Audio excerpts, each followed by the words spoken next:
Bismillahirrahmanirrahim. Assalamualaikum warahmatullahi wabarakatuh.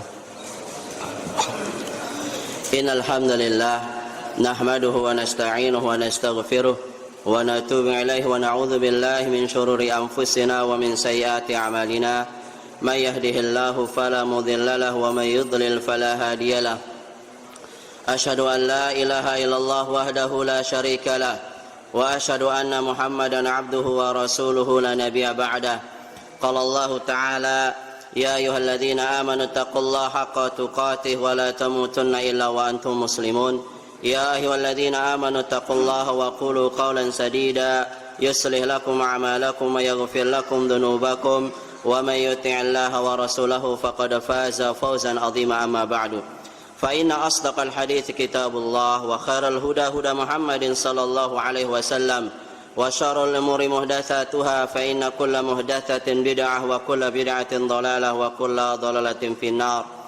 Para jamaah yang dimuliakan oleh Allah Subhanahu wa taala, terus kita terbiasa memuji Allah Subhanahu wa taala, membasahi lisan-lisan kita dan hati-hati kita dengan terus meyakini bahwasanya nikmat yang paling besar yang Allah Subhanahu wa taala berikan kepada seorang hamba adalah beribadah kepada Allah Subhanahu wa taala. Salawat serta salam semoga tercurahkan kepada Nabi kita Muhammad sallallahu alaihi wasallam, kepada keluarga, sahabat dan orang-orang mengikuti beliau sampai hari kiamat kelak. Para jamaah yang dimuliakan oleh Allah Subhanahu wa taala, terus kami ingatkan dan tak akan bosan mengingatkan bahwasanya nikmat ibadah kepada Allah Subhanahu wa taala, nikmat mengenal Allah Subhanahu wa taala adalah nikmat yang sangat besar yang Allah Subhanahu wa taala berikan kepada orang-orang yang Allah Subhanahu wa taala inginkan. Jangan pernah menganggap ketika seorang bisa beribadah kepada Allah Subhanahu wa taala dengan penuh ketenangan, dengan penuh khusyuk dan dengan kemudahan yang Allah Subhanahu wa taala berikan, itu bukan nikmat yang biasa. Apalagi di tengah-tengah kita dihantui dengan rasa takut, bahkan tidak takut keluar dan sebagainya. Maka orang-orang yang beribadah kepada Allah Subhanahu wa taala, dia tidak akan merasa takut tatkala panggilan Allah Subhanahu wa taala menyuruhnya. Dia tidak akan merasa gelisah dengan apa yang Allah Subhanahu wa taala berikan, karena sesungguhnya apa yang di sisi Allah Subhanahu wa taala itu lebih baik terhadap apa yang mereka inginkan.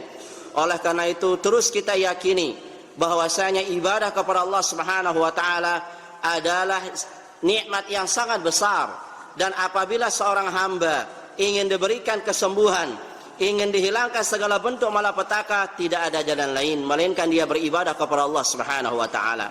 Makanya Nabi Ibrahim alaihissalam tatkala dia merasa sakit, tatkala ditimpa dengan rasa gelisah dan seterusnya, maka dia mengatakan wa idza maridtu fahuwa yashfin, apabila aku sakit dan dialah Allah Subhanahu wa taala menyembuhkan.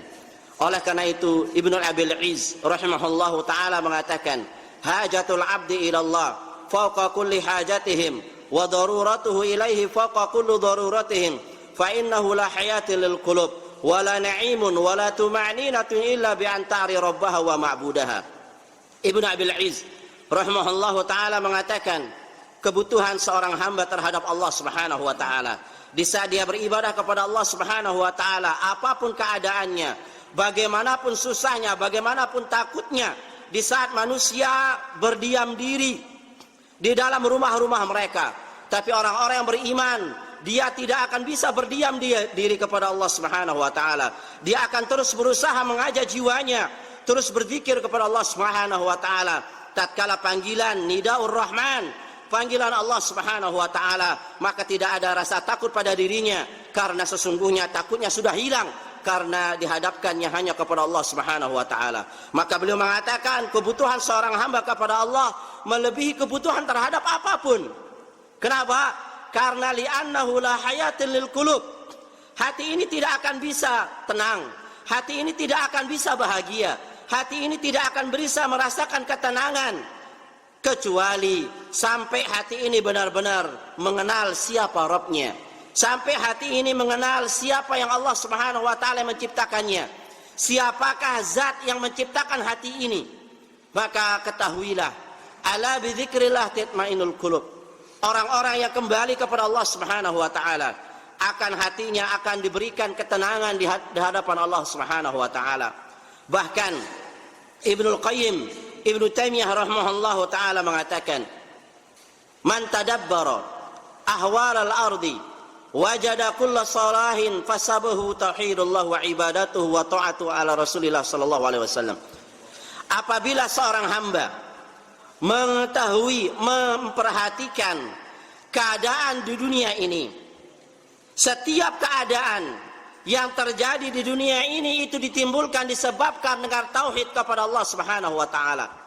Disebabkan karena ibadah kepada Allah Subhanahu wa taala dan bertaat kepada Allah dan Rasulnya. Wa kullu fitnatin wa bala'in wa taslitil adu, dan setiap musibah, malapetaka, penyakit, wabah itu disebabkan karena apa? Karena mukhalafatu Rasulillah sallallahu alaihi wasallam wa da'watu ila ghairillah. Itu disebabkan karena menyelisihi ketaatan kepada Allah dan Rasulnya, menyelisihi dakwah kepada Allah dan Rasulnya. Maka sekali lagi, apabila seorang hamba ingin kuat tauhidnya kepada Allah Subhanahu wa taala, ingin kuat keyakinannya kepada Allah Subhanahu wa taala, tidak ada jalan lain melainkan dia harus kembali kepada Allah Subhanahu wa taala. Fafirru ilallah, kembalilah kepada Allah Subhanahu wa taala. Di saat manusia takut dengan virus dunia, corona dan sebagainya, maka orang yang beriman yang lebih ditakutkan adalah apabila hatinya jauh dari Allah Subhanahu wa taala, apabila kesibukannya menyebabkan dia jauh dari jalan Allah Subhanahu wa taala. Hasan Al-Basri rahimahullahu taala beliau mengatakan, min alamati i'radillahi 'anil abdi, di antara tanda-tanda Allah Subhanahu wa taala berpaling dari hambanya adalah ayyaja'ala syughlahu fima la ya'ni khidlanan minallahi ta'ala. Hasan Al-Basri rahimahullahu taala mengatakan, di antara tanda bahwasanya Allah berpaling dari hambanya adalah apabila Allah Subhanahu wa taala jadikan kesibukannya di dalam hal-hal yang tidak bermanfaat baginya. Karena itu merupakan kehinaan dari Allah Subhanahu wa taala. Di sini beliau mengatakan, di antara tanda Allah berpaling kepada seorang hamba bukan karena penyakit, bukan karena ujian, bahkan ujian penyakit itu merupakan tanda kecintaan Allah Subhanahu wa taala. Rasulullah sallallahu alaihi wasallam bersabda, "Innallaha idza ahabbal qaum ibtala." Sesungguhnya apabila Allah Subhanahu wa taala mencintai sebuah kaum, pasti Allah Subhanahu wa taala akan mengujinya. Tidak akan mungkin Allah Subhanahu wa taala tidak menguji seorang hamba, dan tidak akan mungkin apabila Allah Subhanahu wa taala mencintai seorang hamba kemudian tidak Allah uji. Makanya Allah Subhanahu wa taala mengatakan, ahasiban nas ayyutraku ayyakulu amanna wa hum la yuftanun. Apakah manusia mengira di saat dia beriman kepada Allah Subhanahu wa taala kemudian kami tidak menguji mereka? Pasti kami akan uji mereka. Kenapa? Agar Allah Subhanahu wa taala mengetahui siapakah orang hambanya yang benar-benar beriman, yakin dengan Allah Subhanahu wa taala, dan siapakah yang hanya hambanya yang imannya hanya di ujung lidah saja. Maka sekali lagi, ketika seseorang berusaha dengan menjaga hal-hal yang bisa menjaga dia dari virus-virus yang ada, maka yang harus lebih dikuatkan adalah keimanan, ketakwaan, penyerahan diri kepada Allah Subhanahu wa taala. Apabila badan ini tidak memiliki kekuatan iman, tidak memiliki kekuatan tauhid kepada Allah Subhanahu wa taala, maka sekuat apapun tubuh ini menjaga dirinya dari hal-hal yang bisa memudaratkannya, maka mustahil akan bisa kuat. Maka faktor yang paling menguatkan seorang hamba adalah apa? Ibadah kepada Allah Subhanahu wa taala. Ibnu Qayyim rahimahullahu taala mengatakan, hajatul abdi ila an ya'budullaha wahdahu la syarikalah fi mahabbatihi wa khaufihi. Kebutuhan seorang hamba kepada dia beribadah kepada Allah Subhanahu wa taala dan meninggalkan segala bentuk kesyirikan di dalam kecintaannya, di dalam takutnya, di dalam ketaatannya kepada Allah Subhanahu wa taala, di dalam dia menyembelih, di dalam dia bersumpah, dan setiap ketaatan yang ia lakukan, beliau mengatakan, a'dham min hajatil jasad ila ruh. Itu lebih ia butuhkan daripada jasad ini butuh kepada ruh. Seorang beribadah kepada Allah Subhanahu wa taala melebihi kebutuhan jasad ini kepada ruh, melebihi butuhnya mata terhadap apa? Cahaya. Kenapa? Hati tidak akan bisa hidup, hati tidak akan bisa merasakan ketenangan, ruh ini tidak akan bisa merasakan kebahagiaan sampai dia benar-benar meyakini, mengenal siapa Rabbnya, yaitu la ilaha illallah. Tidak ada Tuhan yang berhak diibadahi kecuali Allah Subhanahu wa taala. Maka sekali lagi, jasad apabila tanpa ruh maka tidak akan bisa berjalan, tidak ada manfaatnya. Dan ruh tanpa tauhid semuanya akan hilang, semuanya akan apa? Musnah, tidak ada manfaatnya. Ya, maka sekali lagi para jamaah, tauhid itu sangat penting. Membahas tauhid bukan pembahasan yang biasa. Pembahasan tauhid bukan pembahasan yang remeh, tapi pembahasan yang sangat luar biasa. Ya, yang apabila seorang hamba memahami akan hakikat tauhid, maka dia tidak akan butuh dengan kebutuhan apapun yang ia butuhkan. Dia tidak akan merasa takut, ya, dengan hal-hal yang menakuti dia, karena dia meyakini inna lillahi wa inna ilaihi raji'un. Aku inilah milik Allah dan akan kembali kepada Allah Subhanahu wa taala. Maka sekali lagi para jemaah, ya, harus nak kuat tauhid, harus nak kuat keyakinan kepada Allah Subhanahu wa taala. Ya, karena kekuatan tubuh yang paling menentukan adalah apa? Tawakal seorang hamba kepada Allah Subhanahu wa taala. Oleh karena itu Ibnu Qayyim rahimahullahu taala mengatakan, man ishtaghala billah 'anin nas kafahu Allahu ma'unatan nas. Barang siapa yang sibuk bersandar dirinya kepada Allah Subhanahu wa taala daripada manusia, barang siapa yang jiwanya yang lebih bersandar kepada Allah Subhanahu wa taala daripada manusia, ma'u kafahu Allahu ma'unatan nas, maka Allah akan sempurnakan pertolongannya kepada Allah Subhanahu wa taala. Allah akan sempurnakan pertolongannya kepada hambanya. Tapi sebaliknya, barang siapa yang lebih kuat penyandarannya kepada manusia, ya, kepada kebutuhan manusia, kepada makhluk daripada kepada Allah, wakalahu ilan nas, maka Allah biarkan dia kepada manusia, Allah tidak akan urus. Ya, maka cukupkan. Alaisallahu bikafin abdah, kata Allah Subhanahu wa taala. Bukankah Allah yang mencukupkan hambanya? Wa may yatawakkal 'ala Allah fahuwa hasbuh. Cukup Allah Subhanahu wa taala apa? Yang mencukupi kita setelah kita berusaha meninggalkan hal-hal yang bisa mendatangkan penyakit. Ya, tapi penyakit yang sangat besar adalah apa? Penyakit syirik kepada Allah Subhanahu wa taala, penyakit bid'ah, ya, penyakit berpaling kepada makhluk.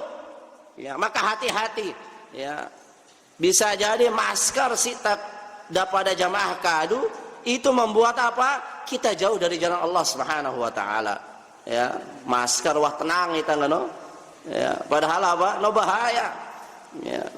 Kalau orang-orang kafir Quraisy, ya, melakukan jima dan sebagainya, maka hati anda harus jangan tergoyahkan walaupun hanya masker.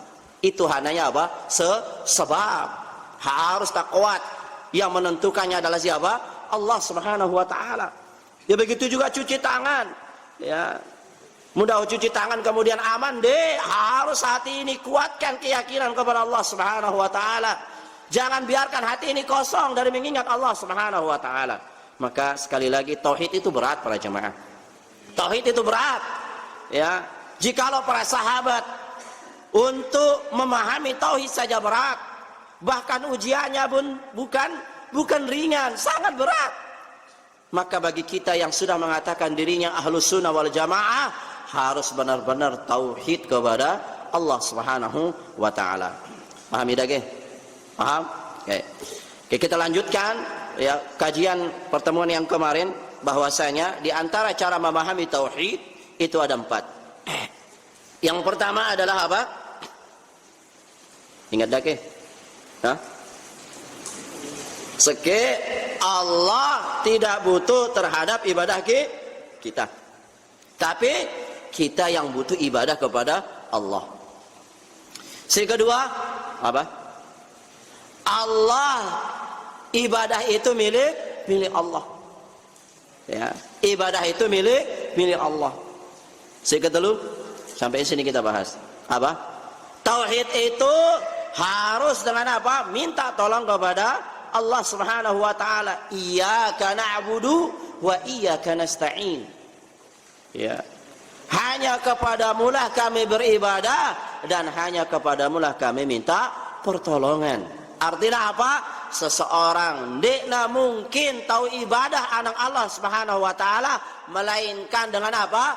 Pertolongan anak Allah Subhanahu wa taala. Ya. Apabila ibadah saja dia tahu gawe iya, apalagi masalah kesehatan.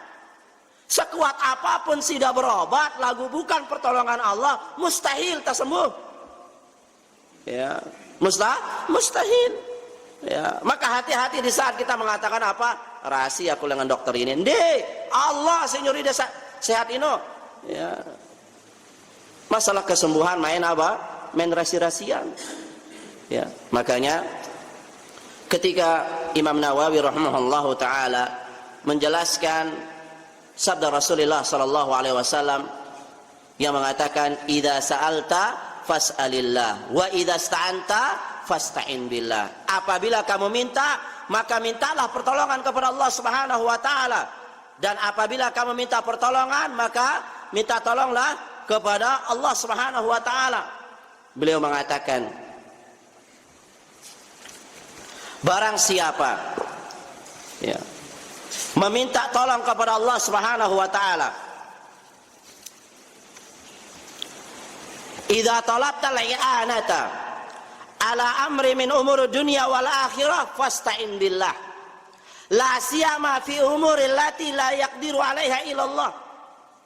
Apabila kamu minta pertolongan, ya, jadi ketika Rasulullah sallallahu alaihi wasallam mengatakan idza sa'alta fas'alillah, munda butuh minta anak Allah. Wa idza sta'anta fasta'in billah. Apabila kalian minta tolong, maka minta tolong hanya kepada Allah Subhanahu wa taala. Maka kata Imam Nawawi, idza talabta li'anata, apabila kamu minta pertolongan kepada Allah Subhanahu wa taala ala amri min umur dunya wal akhirah, di dalam hal-hal dunia dan di akhirat, fasta'in billah, maka mintalah tolong hanya kepada Allah Subhanahu wa taala. Apa aja butuh anda dengan dunia dan akhirat ini, minta tolong hanya kepada Allah Subhanahu wa taala. La siyama fi umurin lati la yuqaddiruha ghairullah. Lebih-lebih di dalam hal-hal yang tidak ada yang bisa melakukannya kecuali Allah Subhanahu wa taala. Apa itu? Perkara yang tidak ada yang bisa melakukannya kecuali Allah Subhanahu wa taala. Beliau mengatakan kasyifa'il marad. Seperti minta obat, ya, untuk menghilangkan penyakit. Saya nyembuhan itu Allah, wa idza maridtu fa huwa yashfin.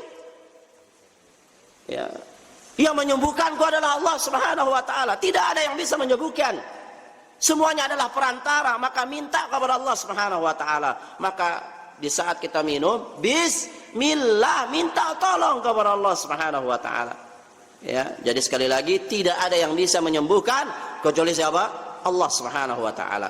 Kemudian beliau mengatakan wa talabir rizki, dan minta rezeki. Ya, siapa yang memberikan rezeki? Allah Subhanahu wa taala. Wala ta'lamu nafsum madza taqsimu ghada. Dan jiwa tidak mengetahui apa yang akan diperoleh besok. Nahnu narzuqukum wa iyyahum. Kamilah yang memberikan rezeki kepada mereka dan kepada kalian.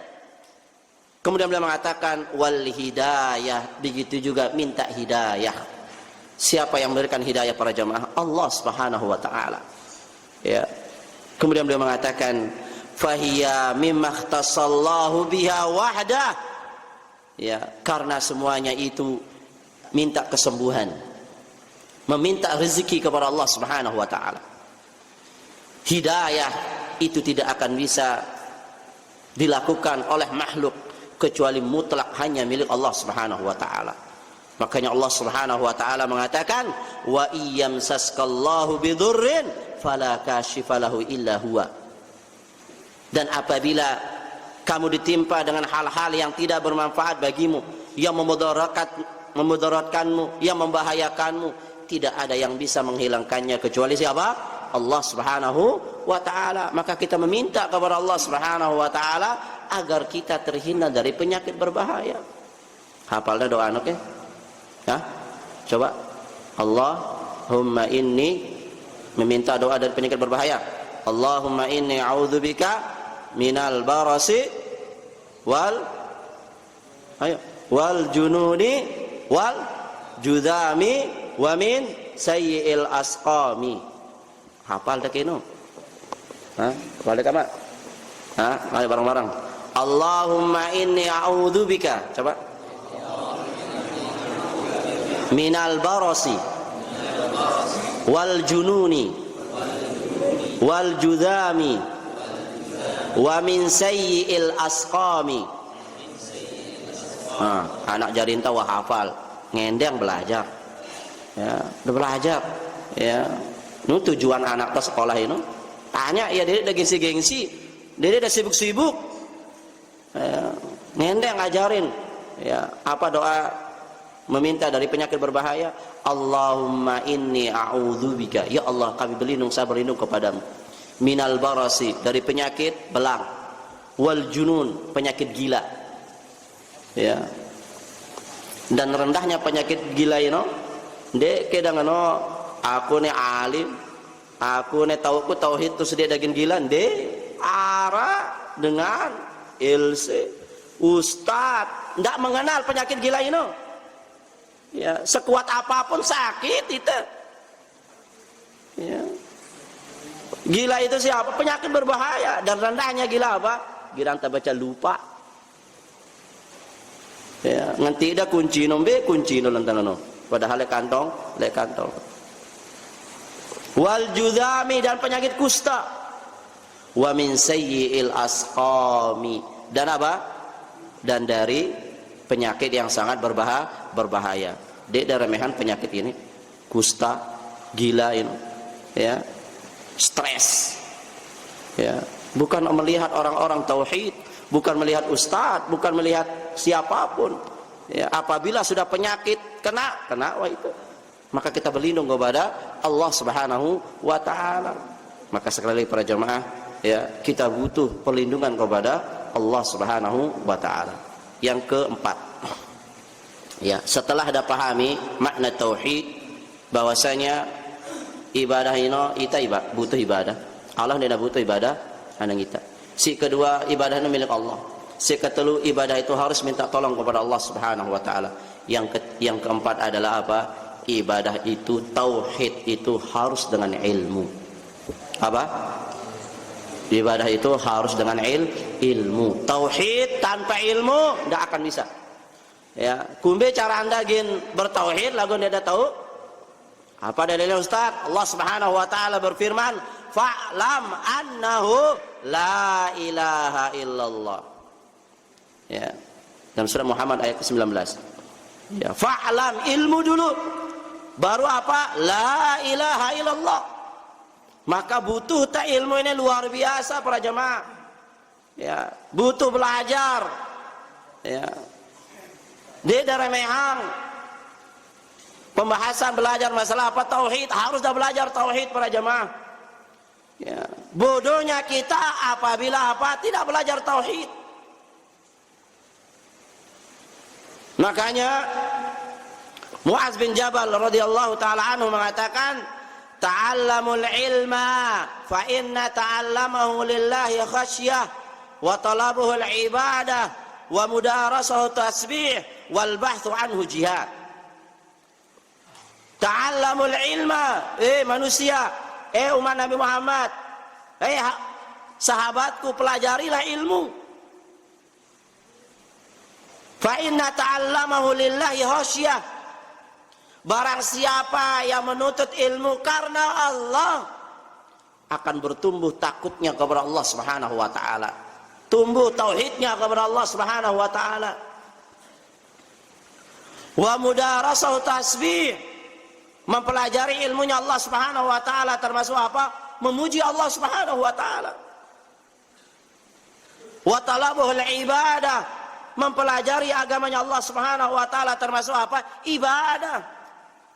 Wal bahthu anhu jihad, dan mencari ilmu itu apa? Termasuk jihad di jalan Allah Subhanahu wa taala. Bayangkan. Ya.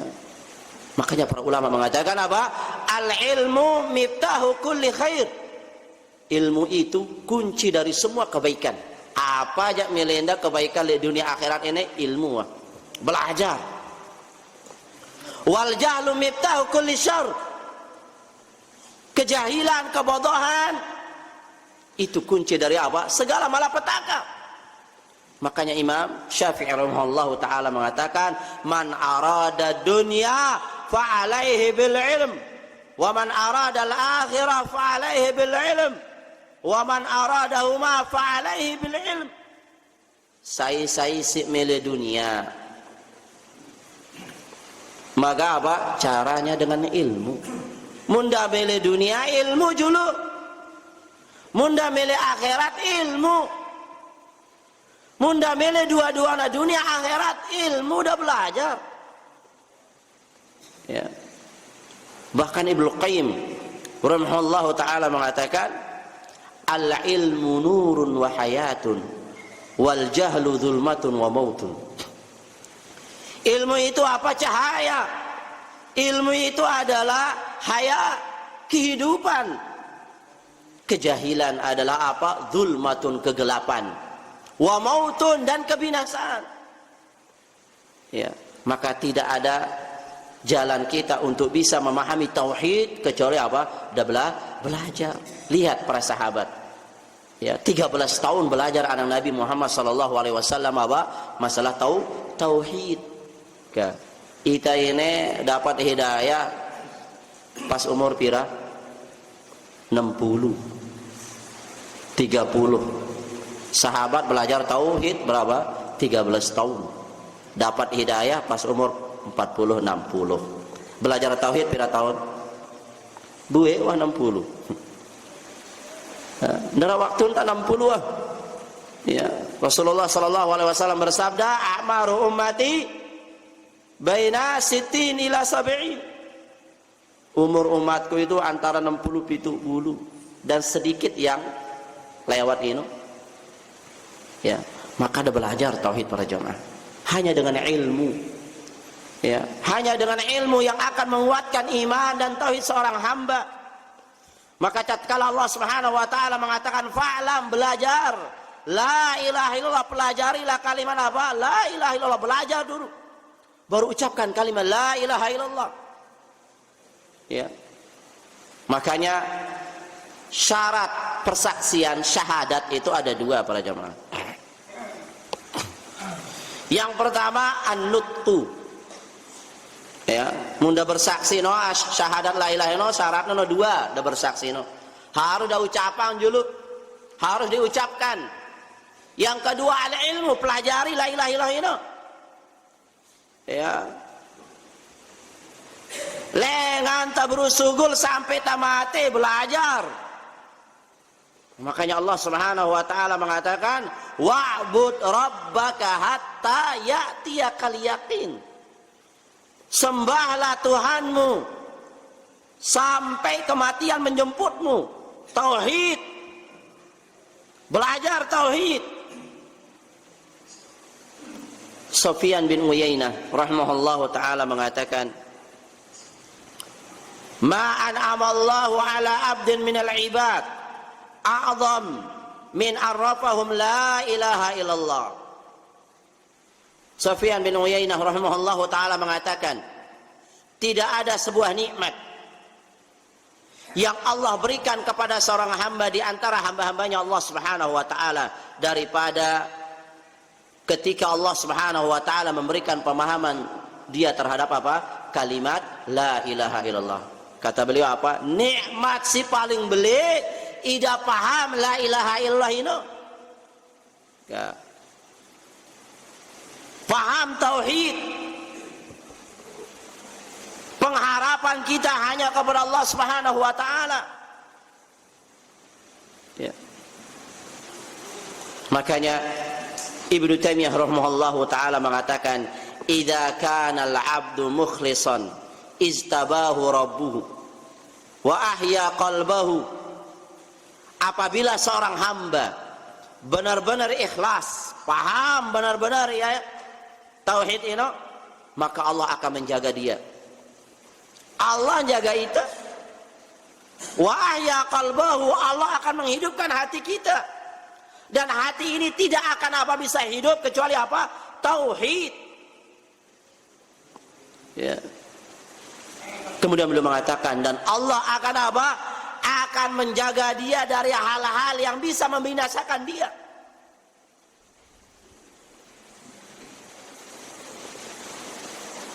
Makanya sekali lagi para jemaah, ketika seorang hamba terkumpul 4 hal di dalam dirinya, maka dia akan berusaha benar-benar beribadah hanya kepada Allah Subhanahu wa taala.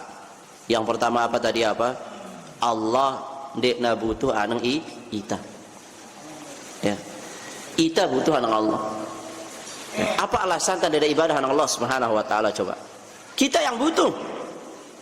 Yang kedua, ibadah tauhid adalah milik Allah. Apa alasan kita memalingkan ibadah kepada makhluk?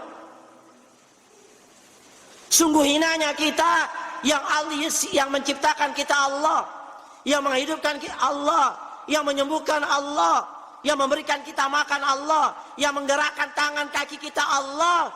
Tapi anehnya kita meminta kepada makhluk. Di saat kita beribadah, kita ibadah kepada makhluk. Betapa banyak hati-hati ini tatkala kesendirian malas, di saat dengan tengah manusia semangat. Betapa seringnya hati ini, jiwa ini, di saat dipuji orang bertambah ibadahnya, di saat dicela orang berkurang ibadahnya. Betapa seringnya jiwa ini, di saat manusia mencela kita, kita nggak berani ibadah kepada Allah Subhanahu wa taala. Ya. Kita nggak berani menampakkan ketaatan kepada Allah Subhanahu wa taala. Dek kusemel ya, peranan aku Wahabi, peranan aku sesat, peranan aku soalim dan sebagainya. Betapa sering kalinya hidup ini, jiwa ini kita habiskan hanya untuk mengejar dunia, bukan karena Allah Subhanahu wa taala. Padahal Allah Subhanahu wa taala mengatakan, ana aghanis syuraka 'anis syirk. Aku ini tidak butuh terhadap kesyirikan.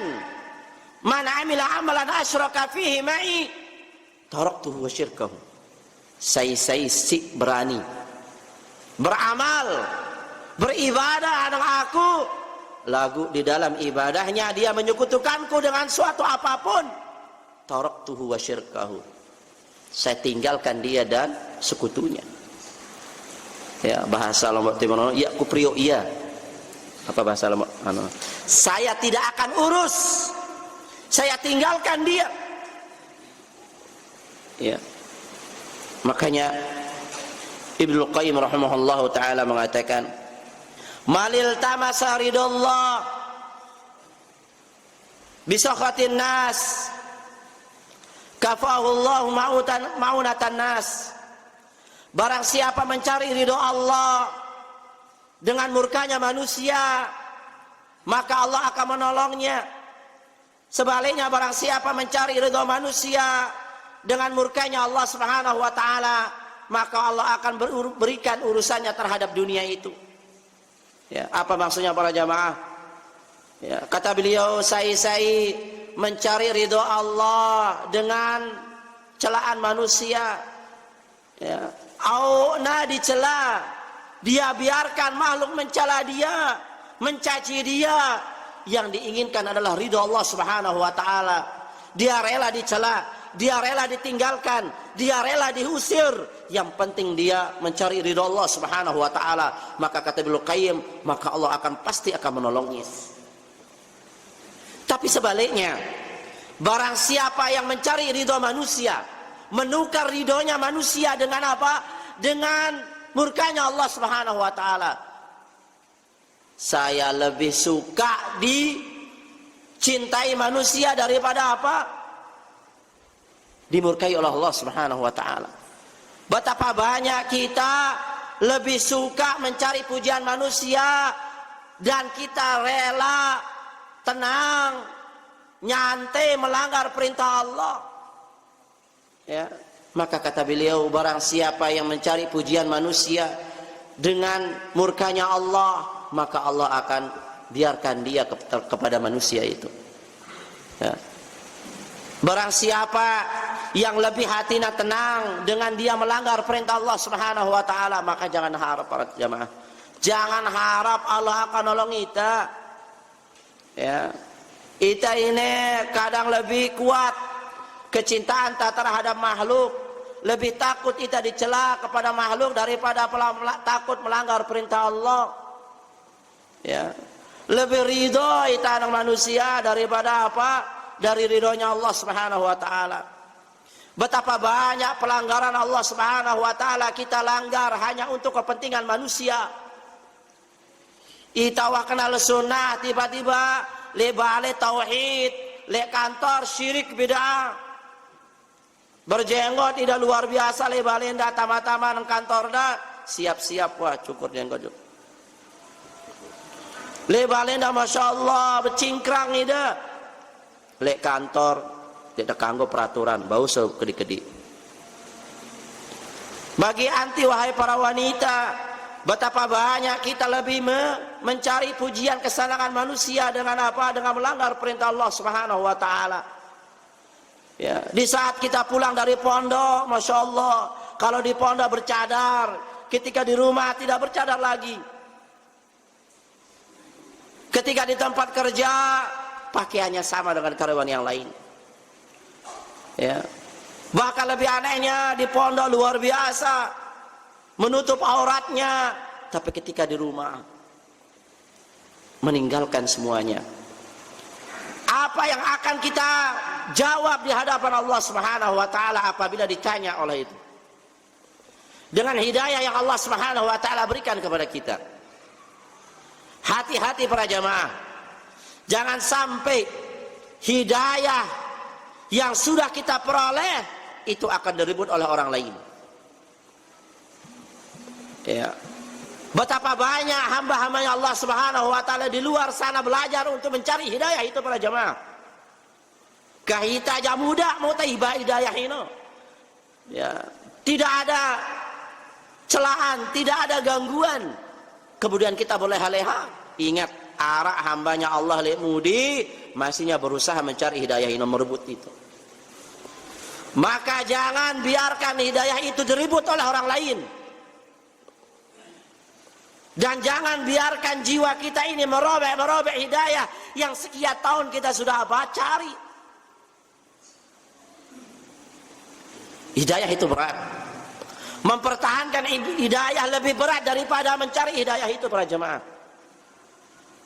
Ya. Terkadang apa?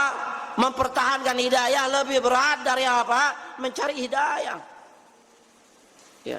Coba di masa-masa sebelum kita mendapatkan hidayah para jamaah, arah semendak penerima hidayah ini. Kadang kita di tasemal ustaz tu, kenapa ustaz ikut tidak ngaji? Kenal tama sunnah, baca keluarga ikut sunnah, ikut kita sunnah. Mudah.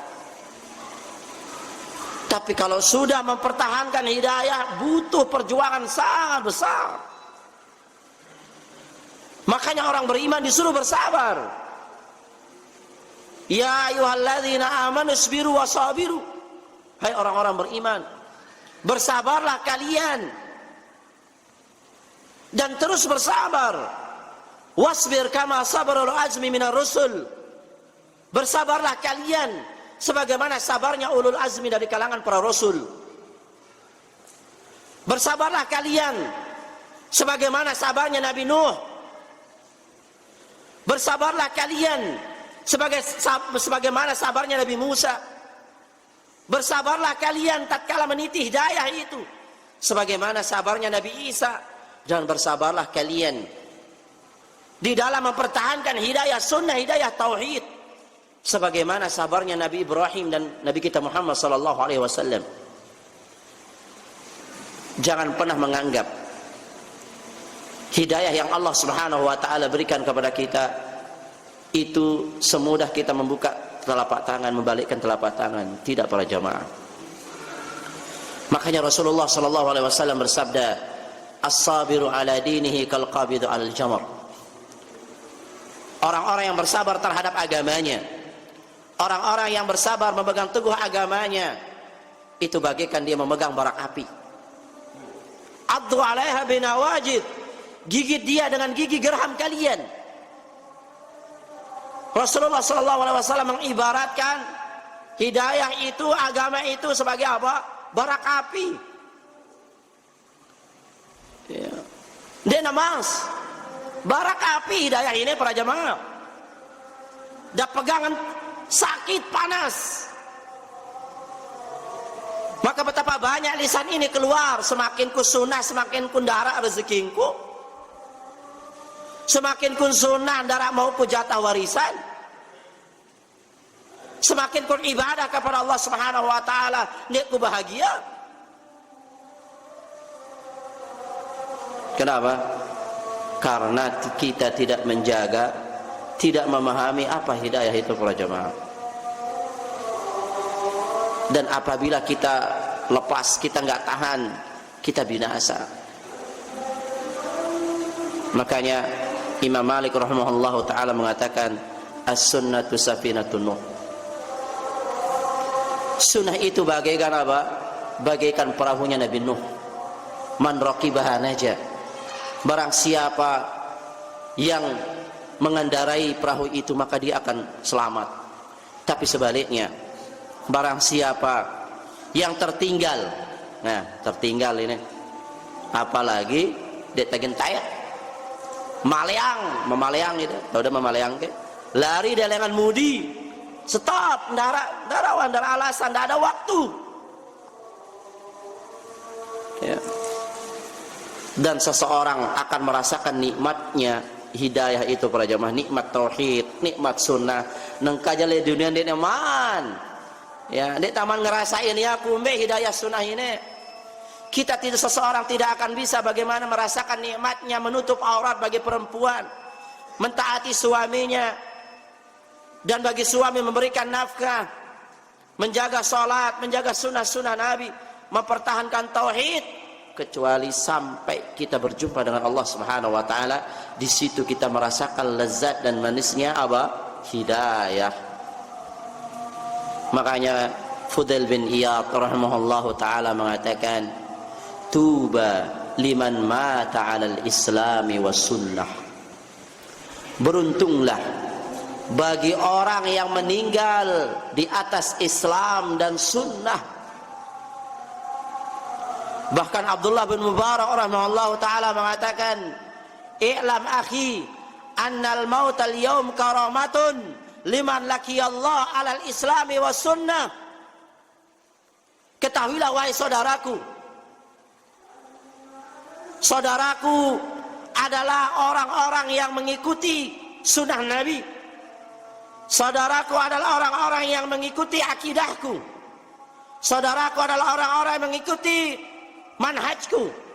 Bukan saudara itu diukur dengan darah, bukan diukur dengan keluarga, tapi saudara hakikatnya adalah apa? Seakidah, semanhaj. Maka kata Abdullah bin Mubarak, wahai ketahuilah saudaraku, sesungguhnya kematian tidak akan menjadi mulia. Tidak akan mulia kematian. Dia daging merasa nikmat munda mati ini sampai laki Allah alal islami was sunnah, sampai dia berjumpa dengan Allah Subhanahu wa taala dalam keadaan Islam dan sunnah. Kita ini perjalanan tanang Allah. Apa modalnya berhadapan dengan Allah ini? Kalau kita berhadapan dengan wali kota, kepala desa, pejabat dunia, arakkan persiapan Anda. Tidak mungkin dengan pokok dan yang ngupi, apalagi pejabat negara. Ini Allah. Limanil mulkul yaum. Siapakah yang memiliki hari ini? Maka bagi kita yang tidak memiliki kekayaan, bagi kita yang tidak bisa berjihad, bagi kita yang umur ini sudah tua tidak bisa belajar lagi, tidak ada yang bisa modal yang paling berharga yang kita berikan di hadapan Allah Subhanahu wa taala apa? Tauhid. hidayah sunnah, iman, Islam. Wala tamutunna illa wa antum muslimun. Semoga Allah Subhanahu wa taala mewafatkan kita di atas Islam dan sunnah Nabi. Semoga Allah Subhanahu wa taala terus mengokohkan kita para jamaah sekali lagi, ya, terus belajar tauhid, pembahasan masalah tauhid, ya, karena itu yang akan membawa kita mendapatkan kebahagiaan dunia akhirat. Wallahu taala alam. Kalau ada kurang salah itu karena kita masih belajar dan pada belajar. Kalaupun itu benar, itu datangnya dari Allah Subhanahu wa taala. Akhirnya wallahu taala alam. Subhanakallahumma wa bihamdika asyhadu an la ilaha illa anta astaghfiruka wa atubu ilaik. Wassalamualaikum warahmatullahi wabarakatuh.